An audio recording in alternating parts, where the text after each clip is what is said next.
Hello everyone. Welcome and thank you for having me. Now, imagine two graduates.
Hello dear, and welcome to this live stream. Now, imagine you have two graduates. Yeah, one from MIT is a graduate with the same course, studied both the same course. And the other one at this other end is from a normal university from the same studying the same course. Now, you as the employee, I want to ask, as the employer, I want to ask you, now, which of these would you prefer to hand over the job to? All right, welcome everyone to today's live stream. Yeah, and I'm Pascal by name. And what I do here is to guide you in your study abroad program. If you want to study in the US, I'm going to give you the step by step that's going to aid you in your goals so that you can get there. All right, let's head right into it. All right, let's look back to 2 years ago. Yeah, about 2 good years ago. That was about around August time. Yeah, so I embarked on the journey to study in the US. And guess what? That was me sitting down on my bed and I decided, yes, I would make this. I would study in the US. And I started my application. I applied to several schools, to several colleges. Yeah. And I will be like, wow, can I make it? Can I do this? Yeah, fortunately for me, I got called by one of these institutions. Yeah, I got the message. They said they were like, hey, Pascal, are you going to get this scholarship which we've decided to give you? And then I was like, well, what's in it? All right, so today we're going to be looking into the few countries. We're going to be looking into why people decide to study in the US. So I'm going to ask you, which country would you prefer to study in the US? I would like to know that in the comment sections. All right. So now, first we have what we call the bachelor's degree, and that's for those who study in colleges. You get a bachelor degree, and that bachelor degree is as good as anyone who wants to get employed in the field. You need a bachelor degree. That's just like in a conventional university, we call it a BSc. That's the bachelor's degree. Now we also have what we call the master's degree, Now, those who want to, after they've finished with their bachelor, they want to go into something bigger. That's where we have the master's degree. Now, the master's degree is a higher form. After you're done with the bachelor's, you can go into the master's degree. Also, we have enhanced programs. That is, people that want to specialize in a specific field. It's called the enhanced programs. Yeah, so if you're just joining us for the first time, I would love to know where you're joining us from, what country you're joining us from. Yeah, I would love to hear that. And we also have scholarship programs. Now, these scholarship programs are for individuals who would like to study, but literally they they have little or no funds to pay for their tuition. So they need these scholarships. Now we also have student visas. Now what is student visa? That's what is just like a ticket which you use to travel outside your country. Alright, now why do people do this? Why do they decide to leave their own country and go outside to another country to study? I'm going to give you the first tip, and this is one tip I love most because I'm sure you're going to like it. And that is what we call quality education. A lot of people move out from their own country to another country in order to get quality education. Now, it's not like they can't get it in their own country, but abroad they are open to what we call system of learning. As you all know, there's in this world we are right now is AI going from level 1 to level 2 to level 3.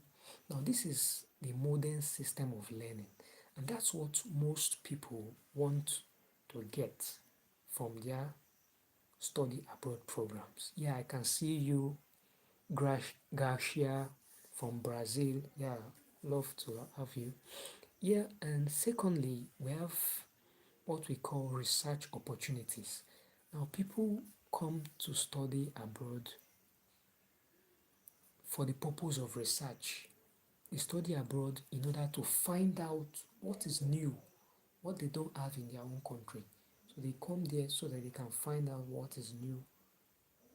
That's one also reason for studying abroad. We also have better facilities. Like I said earlier, it's not that we don't have these facilities in their own country, but they are better and more experienced facilities. I mean, more equipped methods of teaching in these facilities. Now, we're going to number two. Yeah, I can hear you, Dalian. Good to have you. Yeah. Let's go to number two. Now, this number two, I love this one because when I was applying to study abroad, it's one of the reasons that also motivated me to apply to study in the US. Now, what's that number two? It's more career opportunities.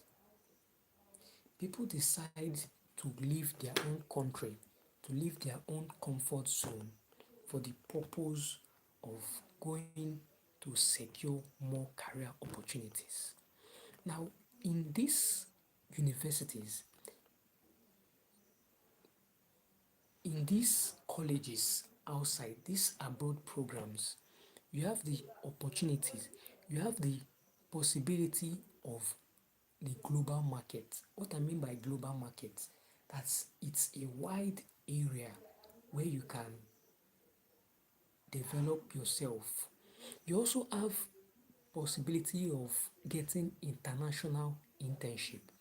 Now, what do I mean by international internship? International internship, that's a situation like whereby you as a foreigner you get a job in somewhere that's not in your own country. And you know the good thing about that, The good thing is that when you have this opportunity, you tend you tend to value that because it's not something you can get anywhere. Also, there's what we call networking. Like when you work with one or two persons that are of different ideologies, it's called networking.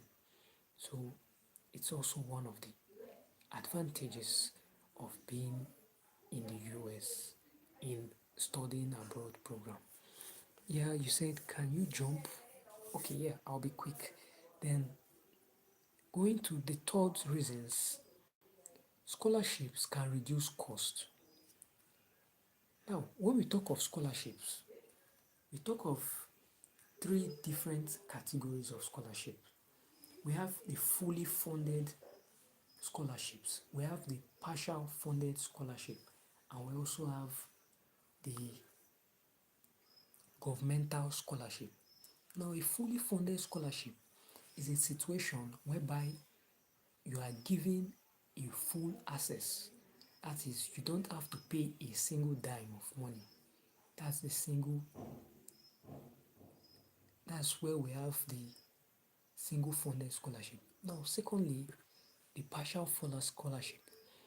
Now, in the partial scholarship, take for instance, you are given, you have to buy an apple which costs $50, and then you are given a token of $35.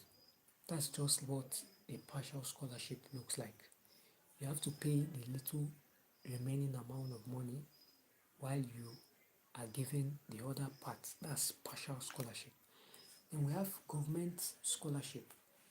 Now, this government scholarship is kind of like the government decides to sponsor a specific amount of students. That's government scholarship. Going to the fourth one is what we call personal growth. Now, people decide that they need to grow, they want to grow personally. So, in that case, they are looking for what we call independence. They want to be independent on their own, they don't want to rely on any other person. They also want to grow their self confidence. That's also another reason why people go to study in the US. They also want to learn problem solving skills because without problem solving skills, you won't be able to go anywhere in this world that we are in right now.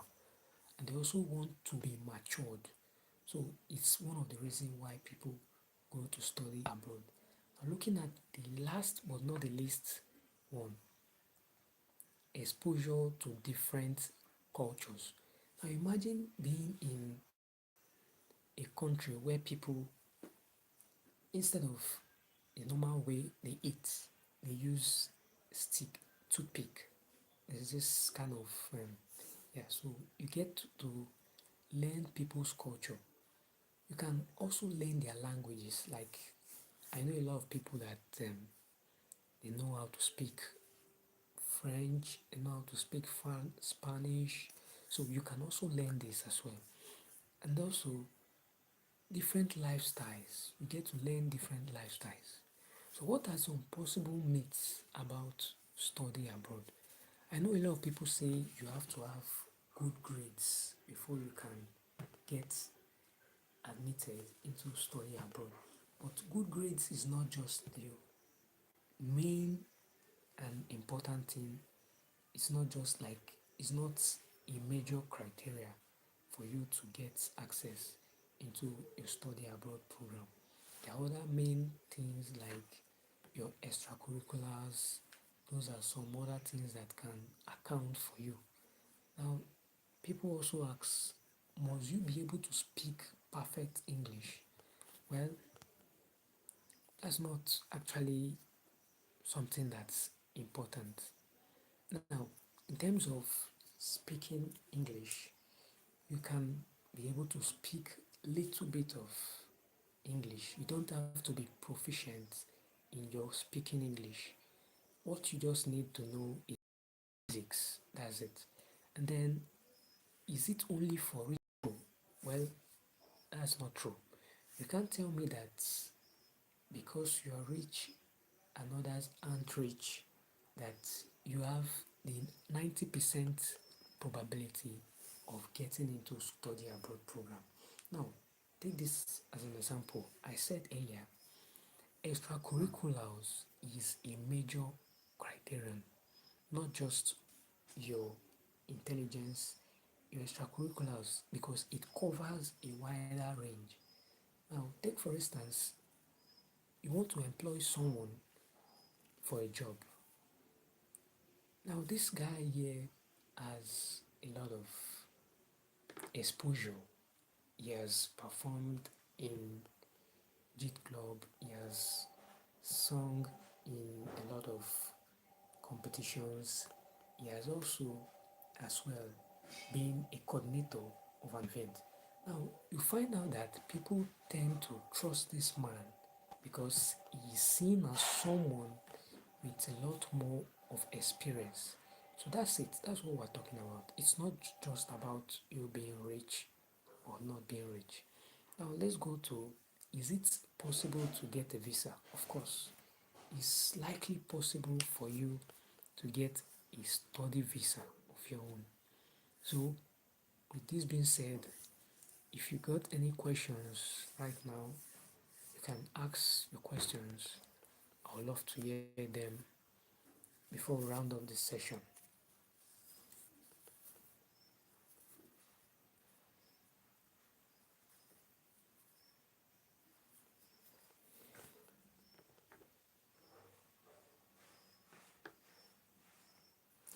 Alright, we can't, I think there's no question right now. Now, take this, if you're not going to take anything, just take this one point. Now, study abroad program is not just meant for you just traveling outside. The main aim, I mean, the single reason for studying abroad is for you to get experienced, for you to meet with thousands and millions of people with different ideology. That's the main goal of you studying abroad. So I hope you found this live session educative and intuitive. And if you did, make sure to subscribe to this channel as we'll be releasing more live streams. And next, what we're going to be discussing in our next live stream is how you're going to fill the necessary forms which you are going to be submitting in your study abroad programs. Alright, see you next time. Goodbye.